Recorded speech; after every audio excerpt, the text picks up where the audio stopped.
We're ready for the start. They're off.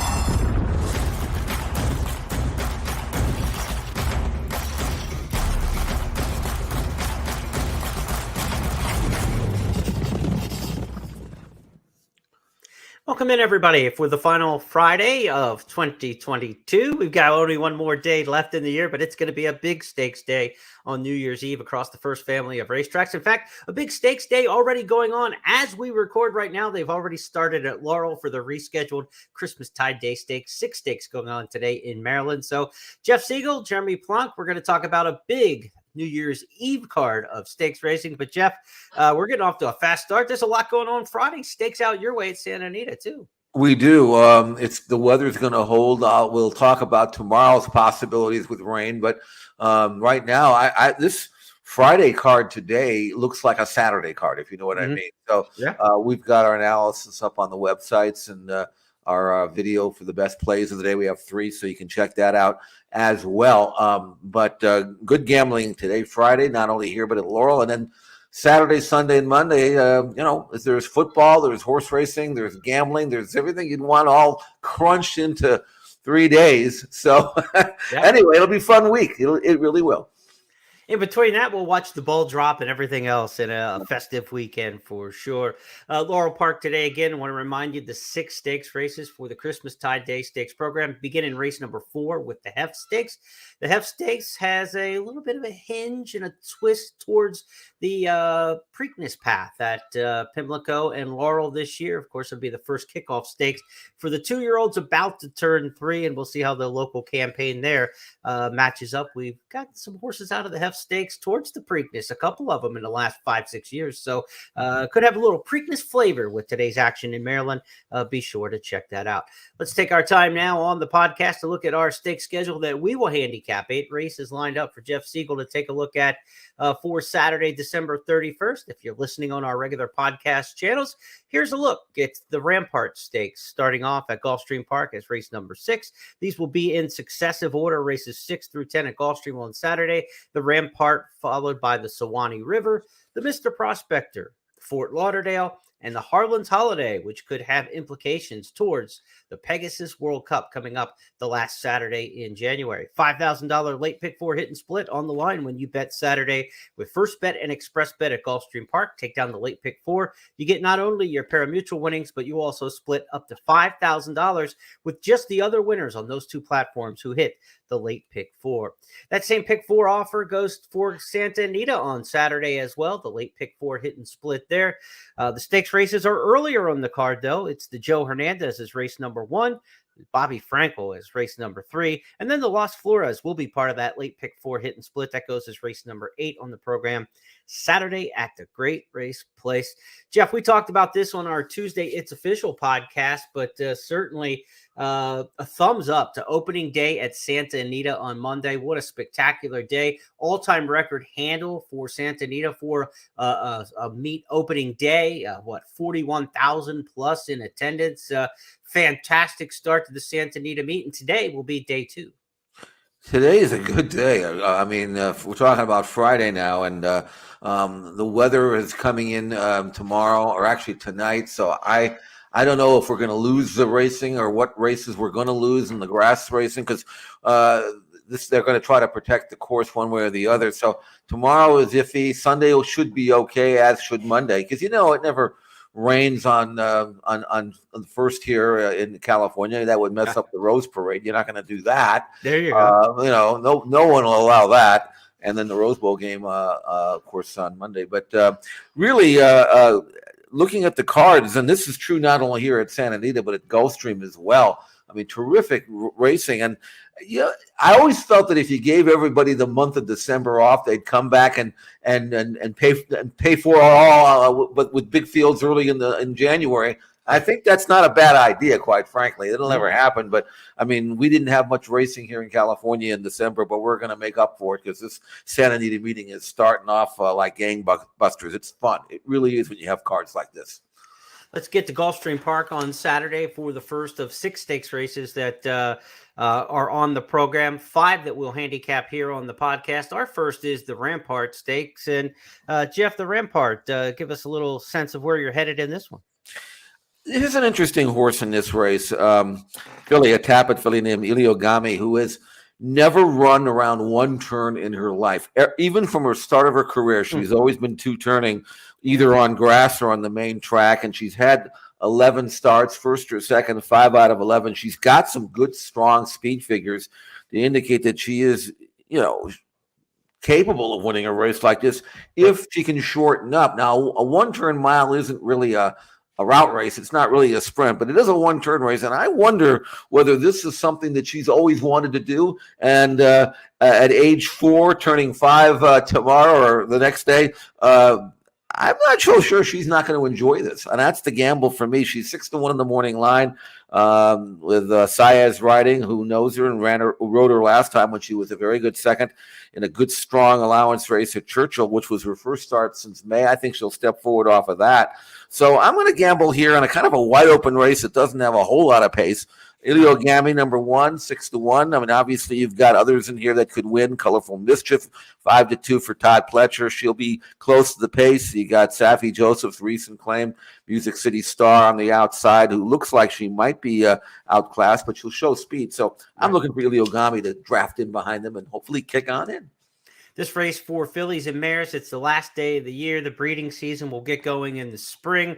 A lot of these fillies, to me, look like they're in here trying to get that black type maybe before retirement. And being a black type mare will be very valuable to them as brood mares moving forward, as their offspring will be worth more money. When you look at Iliogami, you got a Tapit $400,000 filly. She gets black type on her resume. All of a sudden, her foals jump way up. And another one in here who's interesting in that respect is Zainal Alarab, a horse who's by Warfront out of Delightful Joy, a Monmouth Oaks winner. This one cost $1 million, has not panned out on the racetrack. But to get black type on this one for Brendan Walsh, for Shadwell, before we go into the breeding shed, that could be an important career maker, really. Just winning this $125,000 Rampart Stakes, so that could be a career maker for these as brood mares moving forward. Several of them looking for that first career black type victory.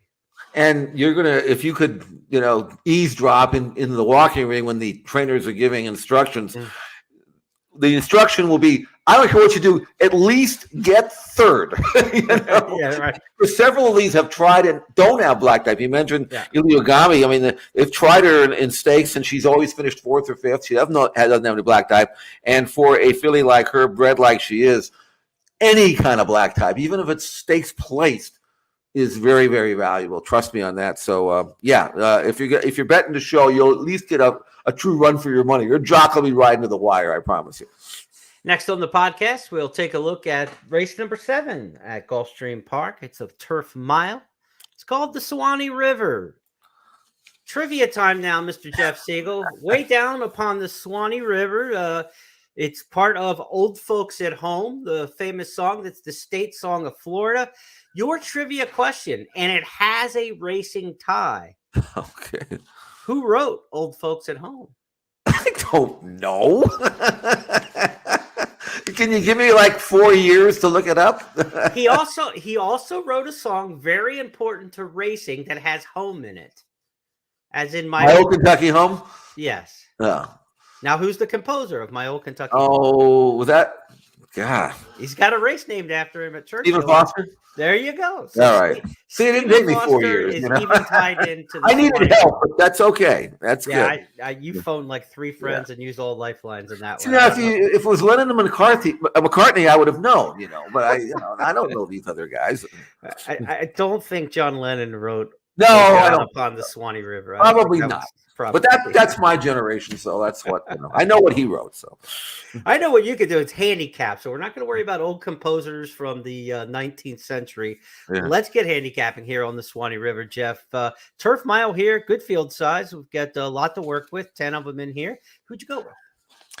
Well, I looked at this race and I came up with the idea that maybe this race was going to have a lot of speed in it, So I was looking for a filly that could lay back and make a run, because most of these fillies who want the lead will run well if they get the lead, but only one of them can get the lead, right?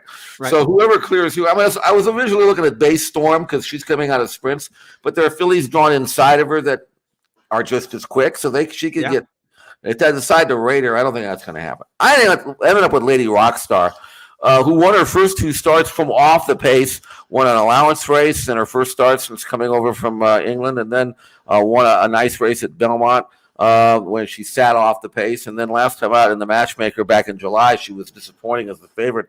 And we don't see her for 6 months, so I'm going to give her an excuse and assume that something went wrong there. So she's coming back for Brendan Walsh with Arite Ortiz, and she's on the outside post, which all that means is she's going to drop over and get some cover and then blast home. And she should have pace to run at, obviously. So I went with her at 4-1. Numbers-wise, she's fast enough to win if you just go by speed figures. And she clearly can run well fresh. She went off a 6-month layoff when she made her U.S. debut, so she's had about the same time off. So I think it all adds up to Lady Rockstar running really well. Now, when you take a deep closer in a mile grass race at Gulfstream, it can be a little precarious because you're looking at things that may not happen that need to happen. But I ended up with Lady Rockstar, and maybe 4-1's an okay price. Well, 5 of these 10 runners are stretching out from sprint to route. So again, that helps your pace situation with the late running Lady Rockstar. And the fact that she is a late runner, you don't worry about the 10 hole so much. You know, the speed clears out. It's actually kind of good for her. You know, she's going to break, no tangle, nothing like that. And just kind of, make her way over into the clubhouse turn and try to save some ground as the field clears out in front of her. And you've got the right pilot in Irad Ortiz having maybe his best season of all here in 2022 in terms of performance. Let's go to the 8th race on Saturday. It's the Mr. Prospector at Gulfstream Park. Grade 3, 7 furlong sprint in here. And some names that we're familiar with in here for sure. Papa Cap back after several big races this year, including the Florida Derby. We saw him in the Breeders' Cup Juvenile a year ago. And Prevalence, a horse who's hinted at greatness early in his career. He hasn't become great, Jeff, but he's turning into a horse who's going to fit well at this kind of grade 3 elongated sprint kind of level. I think he's found his spot, winning the Commonwealth at Keeneland in the fall in a similar kind of situation.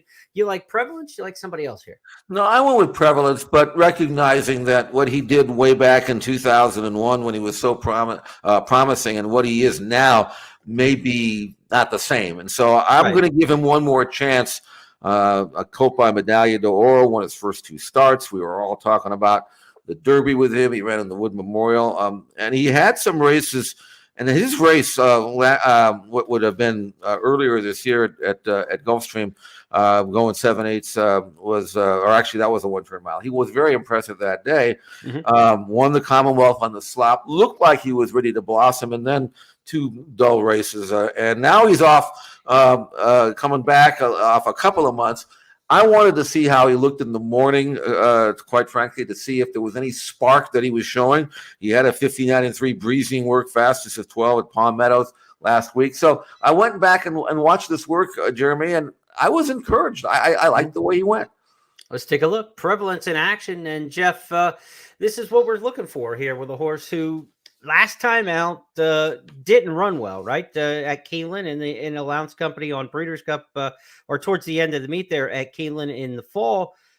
Is he able to bounce back now? Is he going the right direction? Because he wasn't at the end of the Keeneland season there in October. You like what you see here, though? I do. I mean, he's moving fluidly, changed leads on cue, very light coaxing only, went quickly in 59 and change, galloping out with energy. This is what I would like to see if I'm hoping that Prevalence is going to bounce back. And what I saw there would tell me that there is a legitimate prospect or possibility that he will, based on what I saw. If he'd been struggling and having to be urged, I mean, he'd be a toss-out. But the way I saw it here, and I know he's good enough, and he's got numbers that can win, at 9-2, I could gamble that he will come back and run his best race because he is fast enough on figures. We know he likes the track. He's won 3 out of 4 at Gulfstream, 1-turn horse and all that, and training well for Walsh. I think Prevalence, I'm going to expect that he's going to run close to his best race. And he's going to get pace. He doesn't need the lead, which is a good thing in here because there's a lot of speed, including a couple from Parks making the class rise in here. You don't want to call them cheap speed necessarily coming out of allowance ranks at Parks, but they are horses who are going to be very prominent early in prevalence. Hopefully, we'll get a good setup there for your 9-2 morning line price. Let's go back to the schedule and take a look at our next on the program at Gulfstream Park. Race number 9 coming up, 1 mile and an eighth, the Fort Lauderdale. This will be a prep towards the Pegasus World Cup turf. And really, Jeff, all eyes here are going to be on Colonel Liam, last year's Pegasus World Cup turf winner. In fact, he's won this race 2 years in a row. He's going for a three-peat coming up at the end of January. Missed his prep for this race with also eligible on the allowance are on the also eligible list in an allowance race that got washed off the turf into the main track a week or so ago. So they will run him here in the Fort Lauderdale. Your thoughts on Colonel Liam coming up to this race as we take a look at him train? Yeah, this is a horse that has run consistently well fresh. So I'm not concerned about the fact that he hasn't run since March when he was in Dubai. He looks eager here. Now, he's never been a really fast worker. You wouldn't want him to be. He's a grass horse who you want to settle. Why are you going to let him roll out of there and go in 58? You don't need that. But he looks like he's happy. You know, that's what I'm thinking. He's galloping along here on the outside. He's clearly not being asked for any speed. He's cooperating. He's doing exactly what he's being told to do, which is to just have a nice, easy breeze. He's had a good foundation. I mean, he doesn't need to work fast because, as you can see, when Todd works his horses, this is a half-mile work, but he's going to go almost a full 7/8 here. Not fast, but a lot of galloping out. He gets a good run up to the pole before he goes. So this is, and here he wants to kick on. You can see this. And he's not being asked, but he gets a great foundation. You don't have to crank him up with a fast work to have him fit. And again, as I mentioned, if you check the layoff lines in the form, you'll see that every time he has a layoff, he comes back and he runs well and he wins. So I don't worry about that. Here's what I do worry about, and that is I'm not crazy about the 12 hole. Let's face it, going 1 mile and an eighth. Although it's a relatively decent run to the clubhouse turn, and chances are he'll be able to get over and get some cover. And the other thing is, this is obviously a prep race. The big race is in a month. He wants to win that race, Pegasus World Cup turf, for the 3rd year in a row. This isn't important. There probably is. I'm sure Todd's left something to work with, from this race to the next. But when you have a horse who's won 7 out of 11, lightly raced as he may be when he'll be 6 years old in a couple of days, you'd like to keep winning. You don't need to give a horse like this a race. Just, sometimes you don't care. Like if he was a gelding or something, you wouldn't care. But if this horse is going to be a stallion prospect eventually, which he will be, you'd like to have that resume look pretty good on paper. So I think they're trying today. And if they're trying, and if he's fit and he can fire fresh and he loves the turf course, 8-5 on the morning line is not great, but I would think he probably will win. Yeah, when you talk about layoff horses, people, ask questions like our night school program we had for years. They'd always ask kind of situational questions. What do you look for with a layoff horse, right? Which ones are going to fire, which don't? The best thing you can do, the indicator, is look for the layoffs in the past. If they've run well off the layoff in the past, as you mentioned with Colonel Liam, they're probably more apt to do so. The other thing to me would be trainer stats. How do trainers do performing off of layoffs? Those would be the two main factors. And you want to see a good, consistent workout tab that doesn't have any breaks in it. Horses working every 6, 7, 8 days, getting 4, 5, 6 workouts in a row at least off a long layoff with no breaks and interruptions in them. So those are the handicapping hints I have for horses coming off layoffs. Should be plenty of speed in the Fort Lauderdale for 1 mile and an eighth. Street Ready's going to want to go. Win from Within's got a lot of speed. King Cause has speed. So you're out in the parking lot there to start the race, but there might be enough speed that this field strings out a little bit, and you won't be hung so wide going into the first turn there with Colonel Liam. Let's go next to the Harlan's Holiday Stakes at Gulfstream Park. It's race number 10 on the Saturday program. Again, part of that late pick 4 hit and split. $5,000 in additional money up for grabs just when you play with Express Bet and First Bet. Jeff, the Harlan's Holiday at 1 mile and a 16th, grade 3 here, $150,000, named for the Florida Derby winner of I want to go back and say 2003, something like that, around somewhere around that time. Harlan's Holiday was a good runner at Gulfstream Park. The race in his name is a springboard race towards the Pegasus World Cup coming up the last Saturday of January. Horses from here will be timed up beautifully for the Pegasus, and I would have to think when the invitations come out in a couple days for the Pegasus World Cup, the result of this race is going to be important into which horses may get invited in. So this is a true dress rehearsal. You want to get an invite to the Pegasus World Cup, run well here on Saturday. Well, there's a horse in here that is pretty impressive. He's from Chile. His name is O'Connor. He's drawn the 1 hole, which is obviously where you want to be, going a mile and 1/16 at Gulfstream. I mean, you're gifted a few lengths just breaking front right on that turn, right? As long as you leave. Now, O'Connor obviously was a really good horse in Chile, which really doesn't mean anything because Chile doesn't have big foal crops, and you could be. I've always said it's like being the best horse at Emerald Downs. I mean, you might be really good, but how do you know? Because you probably are ending up running up against the same old horses all the time. So, but when they come to the States, they have a clean slate, and they're either going to be really good or they're not. Well, O'Connor was really, really good in his U.S. debut, and that was back in mid-October when he won an allowance race with a 99 Beyer number.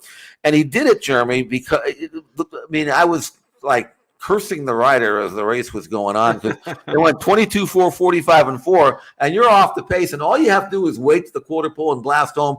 And for whatever reason, Edgar Zayas put him into a drive at the 5.5, and he made an extended run that was only a good horse could do. He went off by himself, and it was breathtaking. And if you hadn't seen or you haven't seen this race, you'll know what I'm talking about.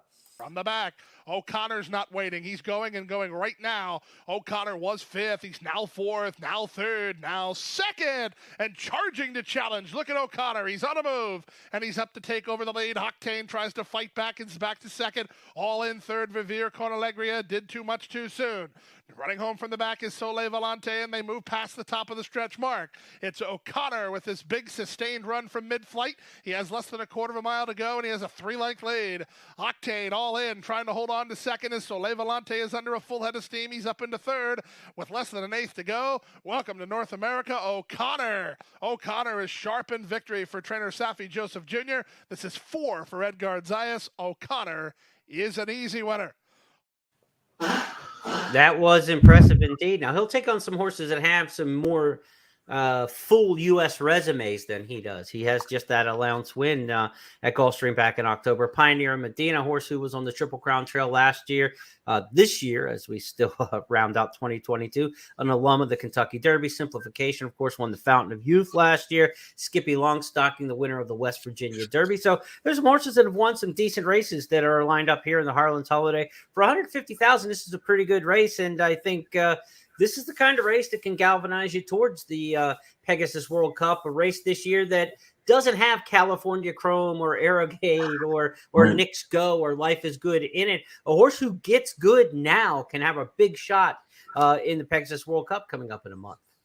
I mean, if I had to pick one right now, he'd be the one even before this race, just on what I saw. Yes, this is a tougher field, but if he just gets a moderately patient ride, we know he can sit back and blast home. But he did that very impressively. And the work tab would indicate it's a very steady, healthy work pattern every 7 days since at least mid-November for Safi Joseph. I really think O'Connor's got a chance not only to win this race, and he is 8-5 and probably will go lower. But then the big one in a month's time, he's 5, but he's a very young 5 because he'll be 6 actually, but he'll be a young 6 because he was born on Southern Hemisphere time, so he's 6 months behind everybody. But he's also won 10 out of 19, so he knows how to win races. I'm really looking forward to O'Connor in the Harlan's Holiday. We'll see what it has to foretell towards the Pegasus World Cup. Let's go to Santa Anita on Saturday. Again, forecast of rain, so let's hope we get these races in, the turf races particularly. The card, in fact, overall, again, we want to check the weather there and keep updated. Jeff, your blog on race day on Saturday will be important reading for folks too, because you'll have a little bit of an update of what's going on there as well. And of course, follow Jeff on social media at J Siegel Racing, as you see there on the screen, and he'll keep you up to date with what's going on at Santa Anita on Saturday. Let's start our handicapping in race number 1. These races were moved up early in the card to try to miss the rain. We'll see if Mother Nature has a different plan, but 6.5 furlongs down the hill in the Joe Hernandez Grade 2, $250,000, just a lot of money for a turf sprint at any point in the calendar year, the last day of the year. And we've got an interesting runner in here, a couple interesting runners, but the fact that you've got a downhill turf sprint and you've got one of the best turf milers in America in Smooth Like Straight trying to go down the hill, what do you make of this one? This is a very interesting placement to me. I looked at Smooth Like Straight, and I love the turn back and trip for this course. I like milers who are shortening up. But I don't know about Smooth Like Straight. I just don't know where he's at. He's had some hard races.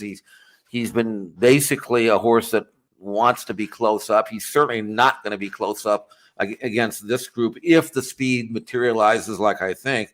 I mean, there's some good, tough sprinters in this race. So can he sit back off the pace and make a run?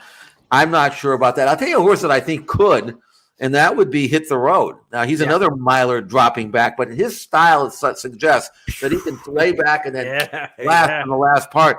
And I was really looking forward to seeing him do it if he gets that chance. Now, when you run the 6.5 down the hill, you got to cross that dirt. If it's raining and it's got, if the main track, the dirt part of the course is wet, they're not going to let these horses run down the hill. There's no chance of that. And they really don't want to chew up the grass course because we run half-hour races on turf. So I'm not really sure what this race is going to end up being. I ended up picking What Makes Sammy Run because he is a course specialist. He's 3 for 3.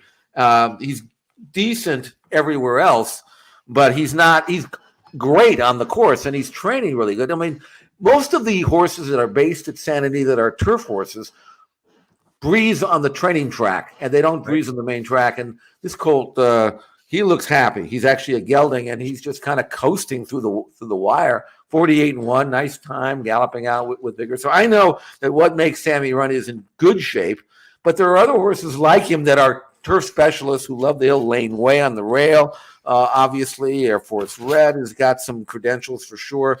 And so, if this race comes off the turf, you're going to lose half the field, which would be unfortunate because these kinds of horses rarely, as you pointed out, get a chance to run for $250,000. And so I don't know what's going to happen here, but I do know that if it stays on turf, which it won't if the weatherman's right, then I think What Makes Sammy Run has a chance. If it comes off the turf and they lose half the field, then even a horse like Super Ocho, who's a dirt horse essentially, and it's going to be quick enough to make the lead, and he might be dangerous with Paco Lopez. I'm sorry, J.D. Lopez, wrong Lopez. Anyway, the bottom line is I don't know what's going to happen because I'll tell you in the morning. I'll blog it and I'll put it in the Twitter. But right now, it's too many question marks for me to know what really is going to happen. Keep your eyes on the sky at Santa Anita for Saturday. We'll go to the third race. Same situation here, a mile and an eighth on the turf of the Bobby Frankel, Grade 3. Maybe a little more likely that a race like this could stay on the turf as a graded stakes. You don't want to take off if you don't have to.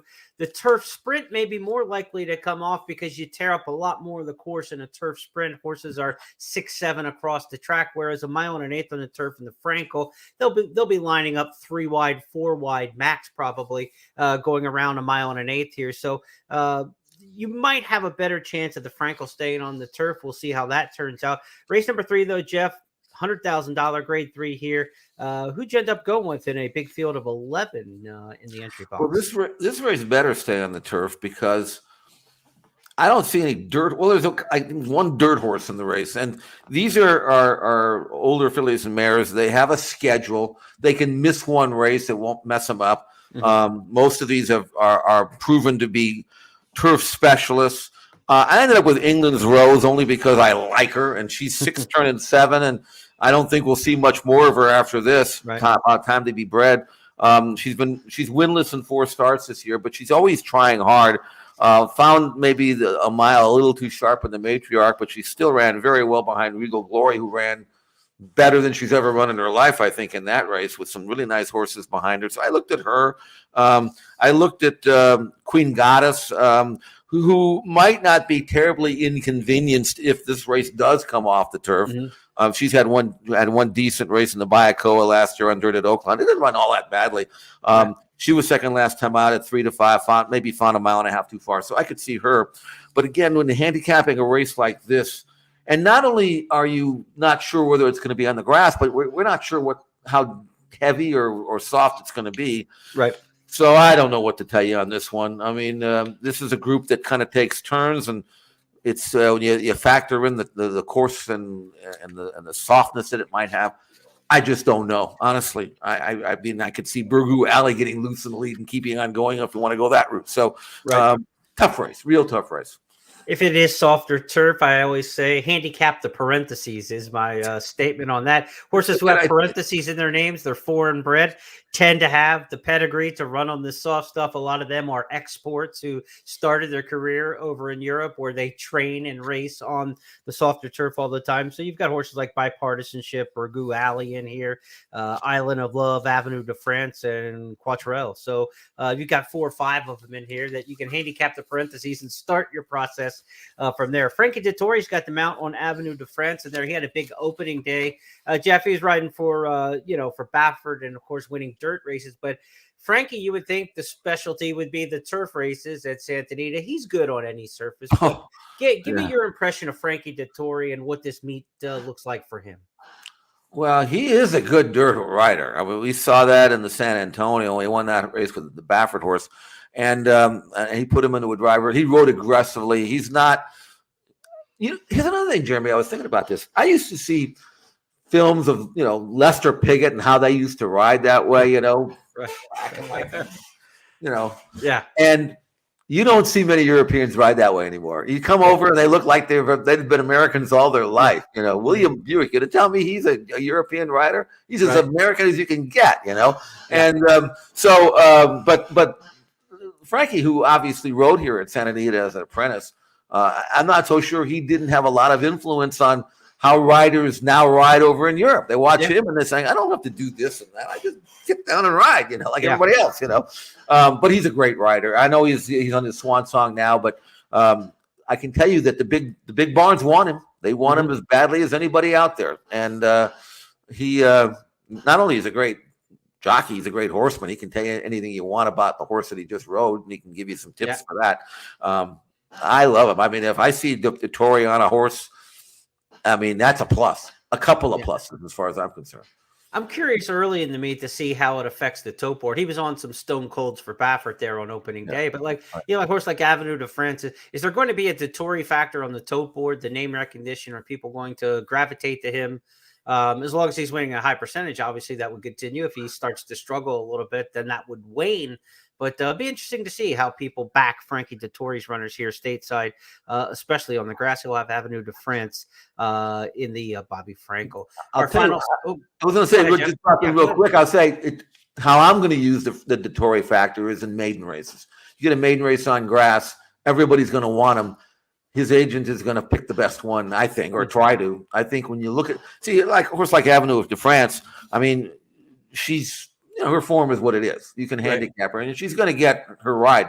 But if you see a maiden or a 2-year-old with him on a grass race, that to me is a positive because he'll have his pick, I'm sure.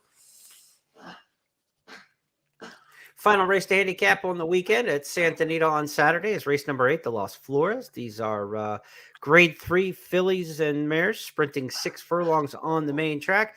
Jeff, send us out with a winner on the Saturday card at Santa Anita. This one on the main track. Well, I'm going to be a little delicate here in how I word this. So if you want to read between the lines, be my guest. I'm looking at Samurai Charm here. Her form here in California is all right? It's okay. Yep. It's not great. It's okay.